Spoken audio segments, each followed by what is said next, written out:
won with a running power slam? What?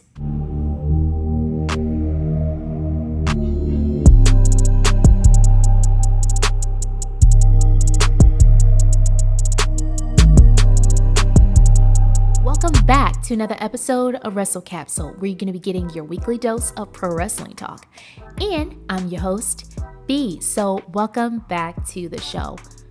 I watched Crown Jewel, and I have to say, this Crown Jewel this year was the best Crown Jewel ever from WWE. Hands down, best Saudi Arabia pay-per-view thus far. There were a few things, especially some of the match endings, that I did not like, but I have a feeling that Triple H is saving some of these for a bigger pay-per-view like WrestleMania. So, I mean, I can't be too mad, but some stuff I was just like, what the heck? What the frick is going on here? So, let's just get right into it. So, the first match of the night was the match between Brock Lesnar versus Bobby Lashley. Now, I love the fact that Bobby didn't even wait until the bell rung to start spearing the freak out of Brock Lesnar. And of course, Brock had to come back. You know, he not gonna let Bobby get all the shine, so he started giving him German suplexes, and then he gave him an F5, and I was just like, oh shoot, the F5, he busting out the F5 already.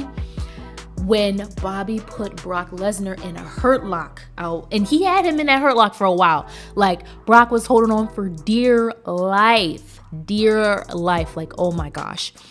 It wasn't until Brock Lesnar pushed off the turnbuckle, both men were on the mat, with Bobby Lashley having both shoulders on the mat and pinning him for the 1, 2, 3, that I was like, wait, what? Wait. Brock Lesnar won off that? Like, that's how the Beast Incarnate won that match against Bobby Lashley, the almighty Bobby Lashley. Like, what the freak is going on? I'm sorry, but that ending was absolutely booty hole. That didn't make any sense to me. Like, I thought that Bobby Lashley had that in the bag, and for him to lose, I was like, and how he lost? Like, he lost. I'm assuming that this is not over between Brock Lesnar and Bobby Lashley. Like, this whole feud thing, this whole situation is not over. That Triple H is going to continue this storyline, because the way that match ended was booty hole.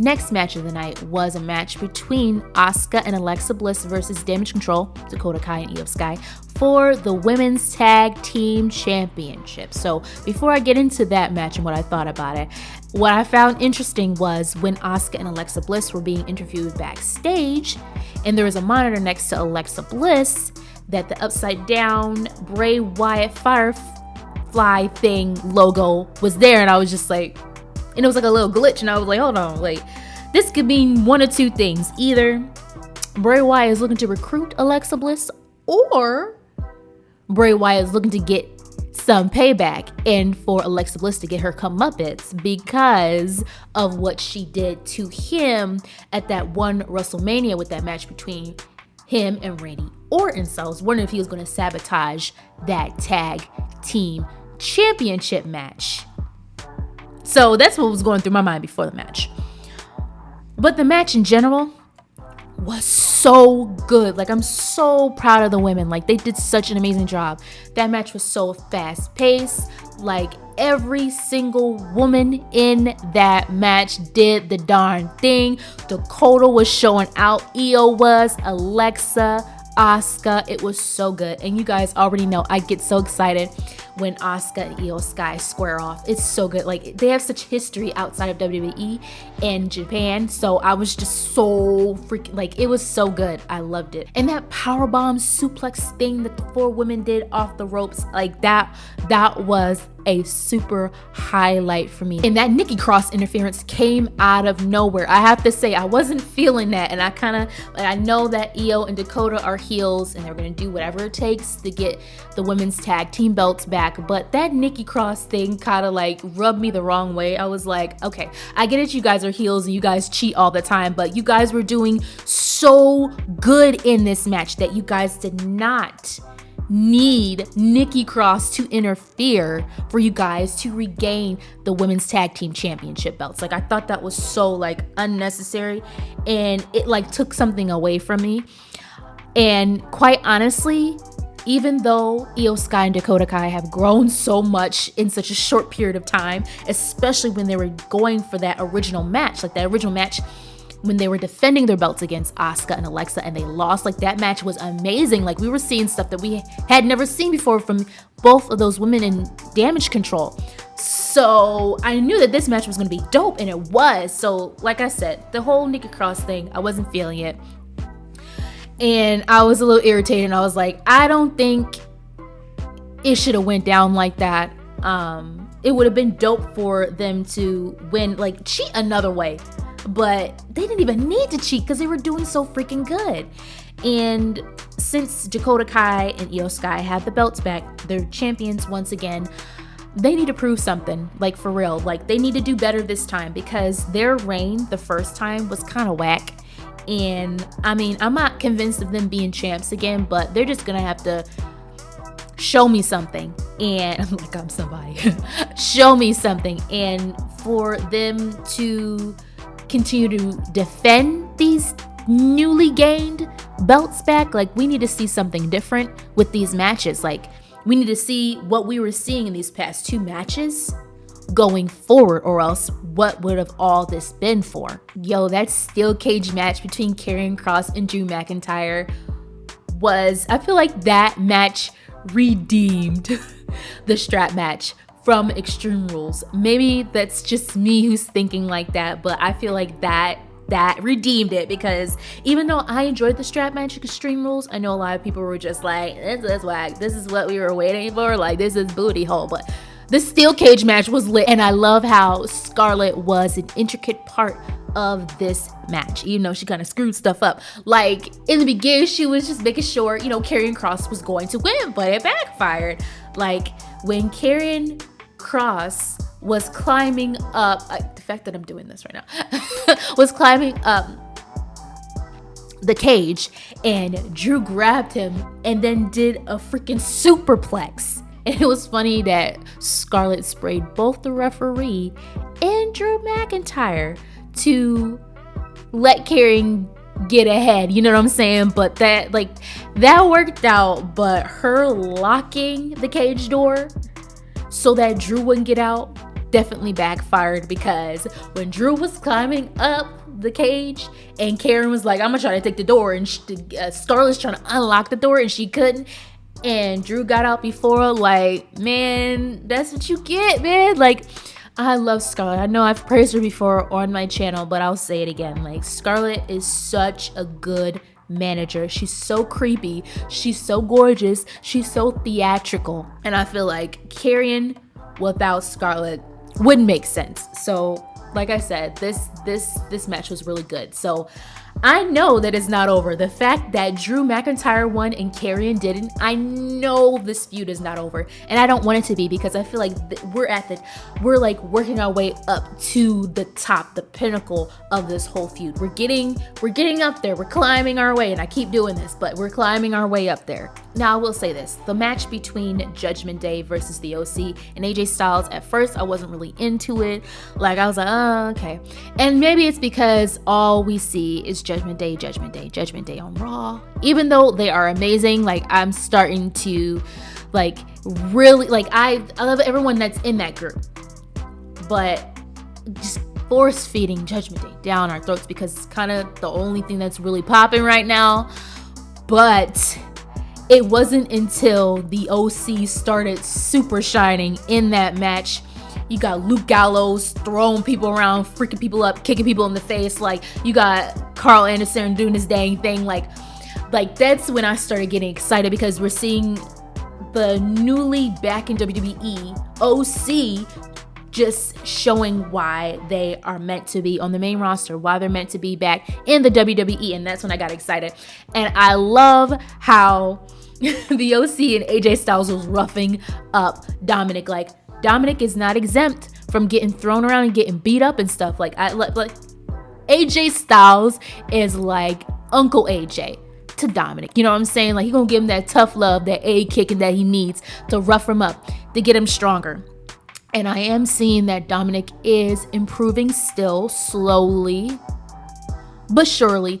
He's improving. And honestly, that's what matters to me. I wish he would go to NXT, but that's not gonna happen. That's just not gonna happen. But yeah, he's definitely getting better, and I know it's because of the group that he is in. Yo, I'm telling you, I love Rhea Ripley, but she's getting on my last freaking nerves. She interfered and helped the Judgment Day win. And this is why I feel like, and I think I've said this on my channel already, that Nikki Cross, guys might think I'm cray-cray, I don't care. Nikki Cross needs to be, I don't know if she need to have some sort of quick agreement, because I mean, apparently she having agreements with Bayley to help the Damage Control win back their women's tag team belts. So why can't Nikki Cross be on contract with the OC and AJ Styles? Like, I feel like that should be like a temporary thing where they recruit her for a little bit, and her and Rhea Ripley can go at it. Like, I remember back when she was Nikki ASH, you know, almost a superhero, almost a villain, whatever that was. And she was in, I believe she was in a tag team with Rhea Ripley for a period of time. And then those two ended up going for the belt, the Raw Women's Championship belt. So I know they got some history. So I would love to see these two go at it. Like, Rhea Ripley needs to get a dose of her own medicine, a taste of her own medicine. Like, Nikki Cross need to come out of nowhere and jump on the girl. I don't know, surprise attack, you know, like something. She needs something. I feel like Nikki Cross would be the best person.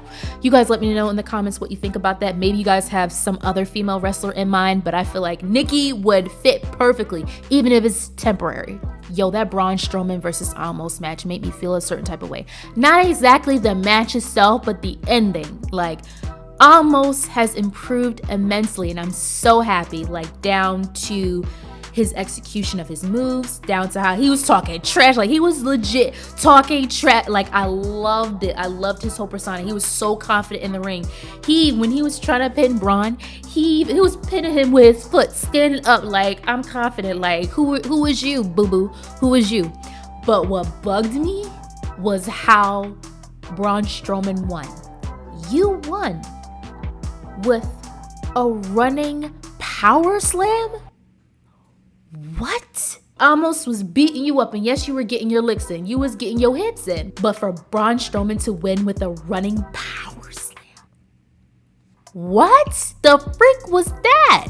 And this is why I was saying what I was saying at the beginning of this video, that Triple H must be saving some stuff for WrestleMania or some other event, because I'm just like, this didn't make sense to me. This doesn't, like, Braun Strowman winning like that didn't make any sense to me whatsoever. The match was great.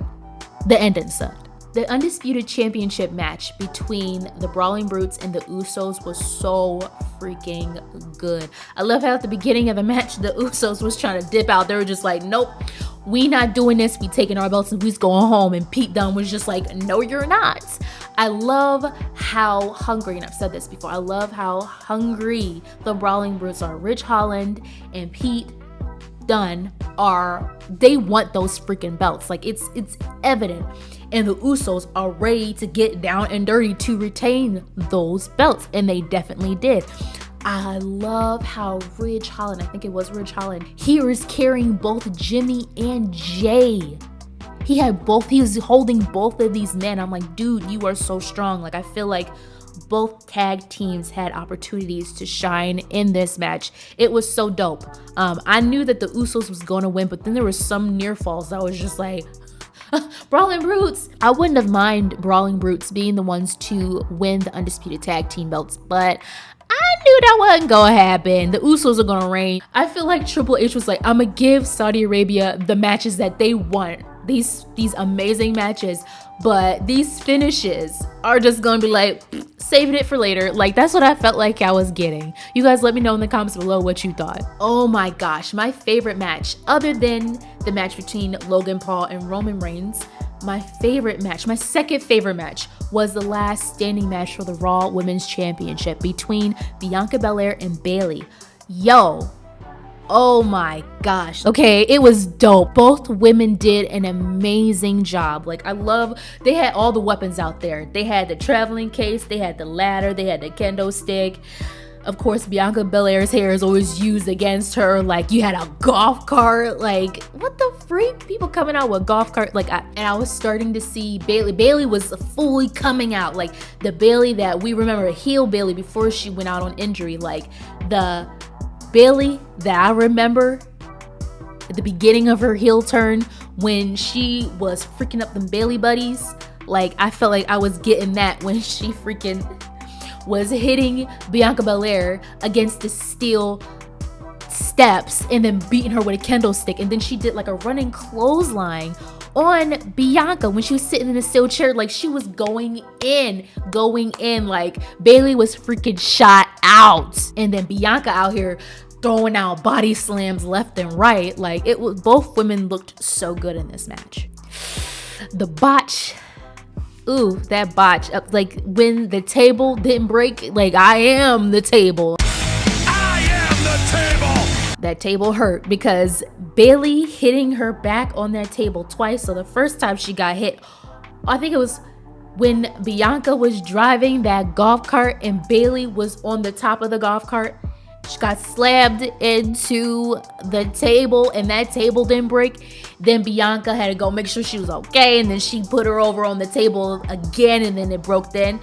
Oh my gosh. Oh my gosh. I knew she was going to need a whole bunch of ace bandages. Bayley was going to need a whole bunch of ice packets, like, for real. And then Bianca slamming Bayley on the steel chairs, like, crazy.